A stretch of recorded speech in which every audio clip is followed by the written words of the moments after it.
Rileks, tenang, damai, sadar, tenang, hadir, sekarang.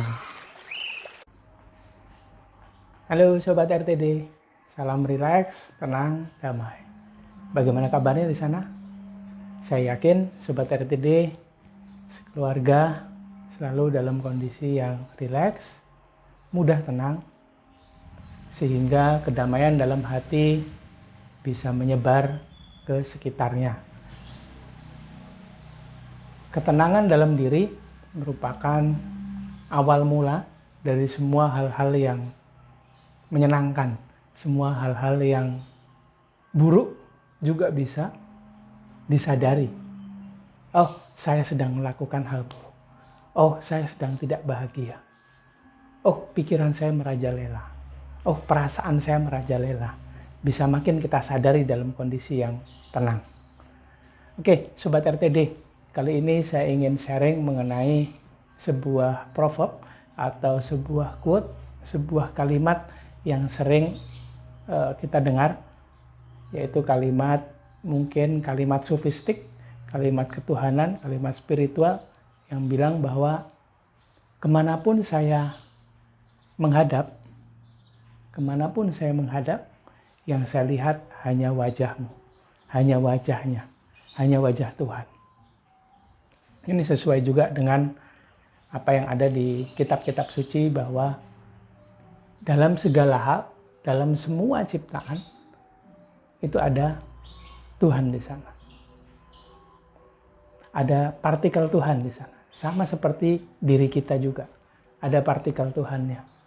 Sama seperti setiap bagian dari tubuh kita, mulai dari yang kita bisa lihat, kemudian yang tidak bisa kita lihat, di organ-organ tubuh kita, semuanya mengandung partikel Tuhan. Dan ada juga bagian yang diberikan langsung oleh Tuhan kepada kita sebagai modal untuk berkomunikasi dengannya, yaitu saya sebut sebagai percikan cahaya Tuhan di dalam diri, atau sering disebut sebagai ruh.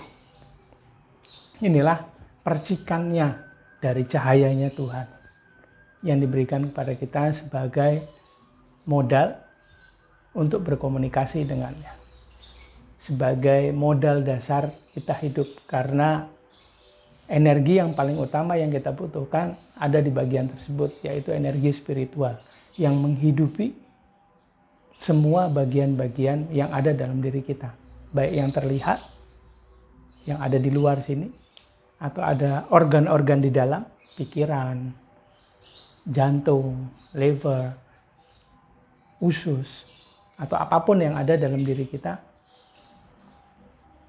dan yang tidak terlihat, yang eterik, misalnya bagian jiwa, soul, itu tidak terlihat oleh mata, tapi ada dalam diri kita. Nah, bagian-bagian tersebut, semua bagian yang ada dalam diri kita itu membutuhkan energi spiritual sebagai sebuah modal supaya bisa bekerja dengan maksimal. Nah, begitu juga dengan semua yang ada di sekitar kita ini. Ada partikel Tuhannya, ada energinya. Jadi ada sebuah dimensi spiritual, adalah dimensi yang sangat dalam yang di dalam diri kita ini bisa muncul. Kemudian jika dimensi spiritual itu muncul, pikiran kita, logika kita, jiwa kita, perasaan kita merespon dengan memunculkan rasa. Jika dimensi spiritual itu muncul, ada rasanya. Rasa seperti apa? Tidak bisa disebut. Kita hanya bisa korelasikan, hanya bisa samakan dengan rasa, oh rasanya ini rasa bahagia. Oh ini rasanya rasa damai. Tapi apakah itu sebenarnya rasa tadi?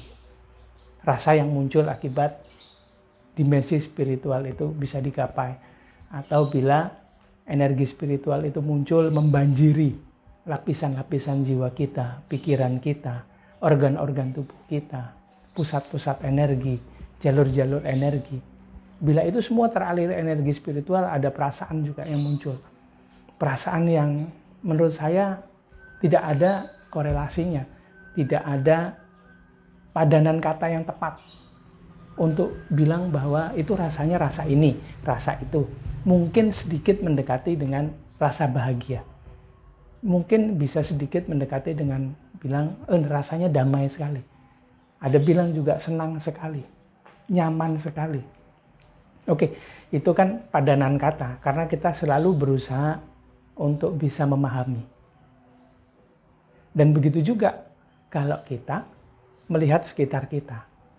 Bila dimensi spiritual ini terpantik, maka secara spiritual kita bisa merasakan energi, merasakan percikan cahaya Tuhan, atau merasakan partikel Tuhan yang ada di sekitar kita ini. Di dalam diri seseorang, kemudian di dalam diri binatang, di dalam diri tanaman, kemudian di dalam diri barang-barang yang menurut kita itu barang mati. Meja, kursi, terus kemudian batu. Bisa kita rasakan karena di sana juga ada. Bahkan juga di udara yang kita hirup, di cahaya matahari, bisa kita rasakan. Karena inilah bisa dibilang bisa kita rasakan di segala hal, atau di setiap penjuru bisa kita rasakan dulu. Rasakan, karena kita terkoneksi dengan dimensi spiritual, maka yang melihat ini juga harus dimensi spiritualnya. Harus ada pineal gland yang ada di tubuh kita ini, di kepala kita. Ada sensor-sensor eterik yang seharusnya mendapatkan input informasi yang berbeda dengan indera mata, hidung, mulut, telinga, tangan. Beda sekali. Jadi kalau melihat, sebetulnya yang melihat ini sensor spiritualnya, bukan sensor indrawinya, bukan sensor fisiknya, bukan, tapi sensor spiritualnya yang di dalam diri kita, pineal gland adanya. Nah, bila pineal gland ini aktif, itu ada juga di pusat energi kening di sini. Di dalamnya itu akan mengaktifkan pineal gland. Nah, pineal gland ini yang membuat kita bisa dalam tanda kutip melihat partikel Tuhan yang ada di sekitar kita. Melihat, kemudian butuh waktu untuk bisa merasakan. Karena pineal gland itu atau pusat energi atau cakra di kening itu mendapatkan input informasi dari luar. Kemudian masuk ke dalam diri, diproses, baru muncul rasanya. Jadi melihat itu juga perlu proses lagi untuk merasakan. Memahami kemudian merasakan.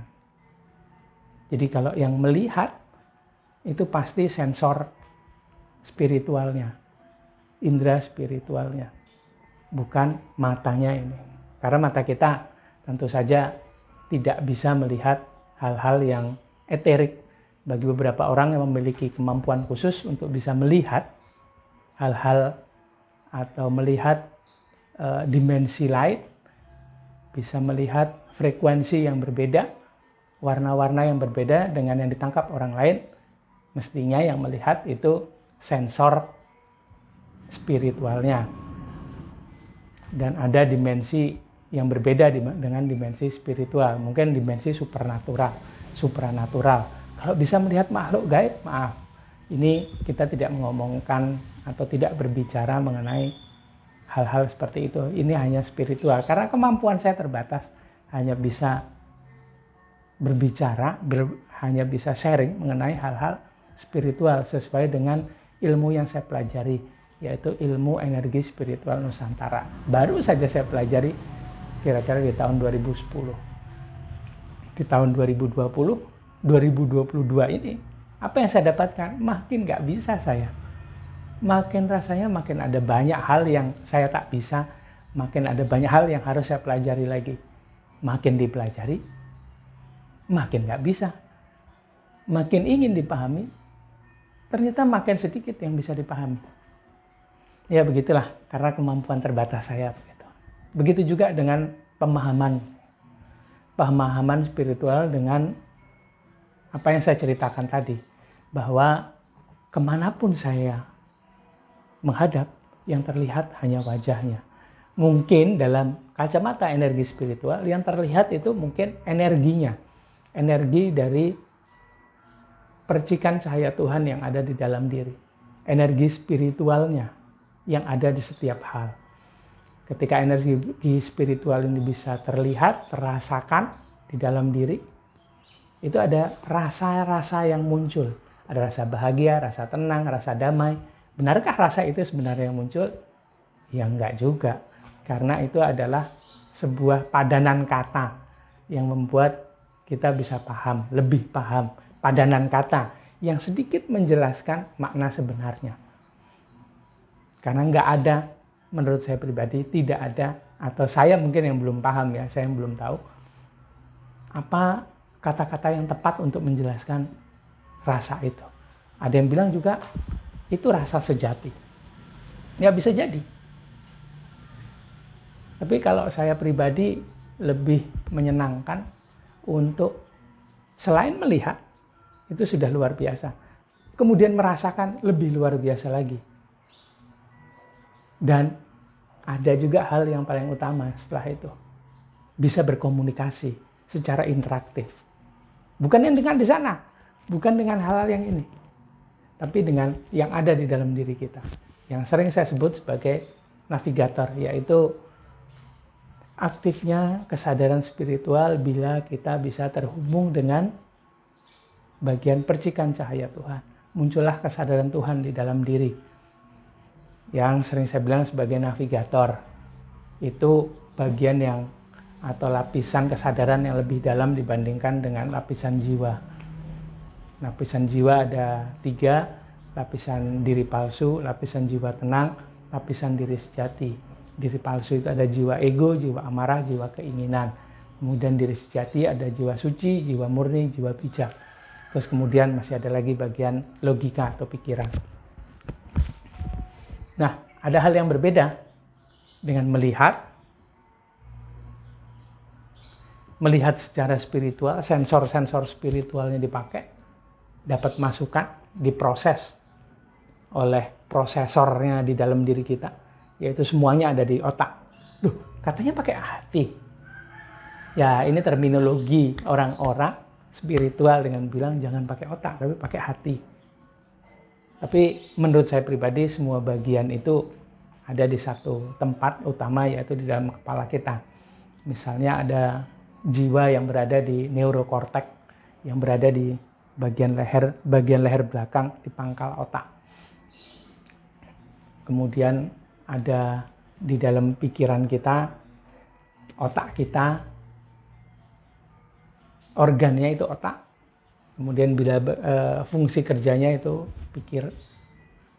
Nah, itu terdiri atas neuron-neuron, dendrit-dendrit yang bila kita masuk ke sana secara spiritual itu merupakan labirin-labirin cahaya, jalan-jalan cahaya. Kenapa jalan-jalan cahaya? Ya, karena memang itu isinya energi semua di dalam otak itu. Ketika masuk bisa kita dapatkan gambarannya, padanan kata yang tepat itu adalah energinya. Terus masuk ke dalam diri sampai ketemu lapisan-lapisan jiwa, terus masuk sehingga ketemu dengan percikan cahaya Tuhan di dalam diri. Jadi kembali lagi ke tema utamanya, kalau yang kita lihat itu mungkin benda-benda yang ada di sekitar kita. Di dalam benda tersebut pasti ada partikel Tuhannya, ada energi spiritualnya. Yang melihat itu sensor-sensor spiritual. Misalnya pusat energi kening atau cakra ajna. Kemudian di dalamnya ada pineal gland. Kemudian ada pineal-pineal yang lain di dalamnya. Nah, itu sensor-sensor spiritual. Nah, kalau sensor spiritual yang dipakai mungkin, atau menurut saya yang terlihat itu adalah energinya. Energi spiritual yang ada pada setiap benda ini. Energi spiritual yang muncul dari partikel Tuhan yang ada dalam setiap benda. Kemudian sensor spiritual itu mendapatkan input informasi, kemudian membawa masuk ke dalam prosesor kita, kemudian oleh prosesor diproses menjadi sebuah data yang disajikan untuk kesadaran kita. Kemudian rasa ini muncul, merespon dengan mengirimkan rasa-rasa, berbagai macam rasa. Ada rasa tenang, damai, bahagia. Tapi apakah benar rasa itu tenang, damai, bahagia itu? Ya enggak, itu hanya padanan kata yang sedikit mendekati dengan aslinya, gitu. Sedikit sekali mendekati. Untuk memahaminya, untuk logika kita memahami, itu perlu padanan katanya, sehingga dia paham, sehingga bisa ngomong nih seperti saya.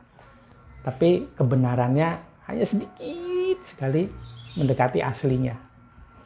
Oke, begitulah sharing saya dengan mengenai tema kemanapun aku menghadap, yang kulihat hanya wajahmu. Yang kulihat hanya dirimu. Karena di setiap bagian ini, di setiap bagian dari semesta, di setiap sudut dari semesta, di setiap bidang dari semesta, dimanapun tanpa terkecuali, di setiap lapisan dimensi, itu ada partikel Tuhan. Dan setiap hal, jalinan waktu, benda, makhluk, setiap hal itu pasti ada partikel Tuhan itu. Dan pembentuk utama, pembentuk utama itu adalah partikel Tuhan itu. Jika kita bisa terkoneksi dengan partikel Tuhan itu dengan menggunakan sensor-sensor spiritual kita, maka kita akan bisa merasakan, bisa terkoneksi, bisa merasakan, bisa memahami partikel Tuhan tersebut. Oke, begitu saja sharing saya. Maaf bila ada banyak salah. Ini sharingnya juga menurut logika saya yang sangat terbatas ini. Pasti juga ada banyak kekurangannya di situ. Karena logika saya juga sangat terbatas kemampuannya. Gitu aja sharing saya. Jangan lupa kasih masukan supaya video-video saya makin baik. Jangan lupa please like, comment, subscribe, dan share video-video saya ya. Sekali lagi saya berdoa supaya kita semua sekeluarga dan orang-orang sekitar kita bisa lebih rileks, tenang, damai, bahagia, dan sadar bahwa sekarang pun kita sudah sejahtera. Salam rileks, tenang, damai. Sadar, tenang, hadir sekarang. Rahayu Sagung Dumadi.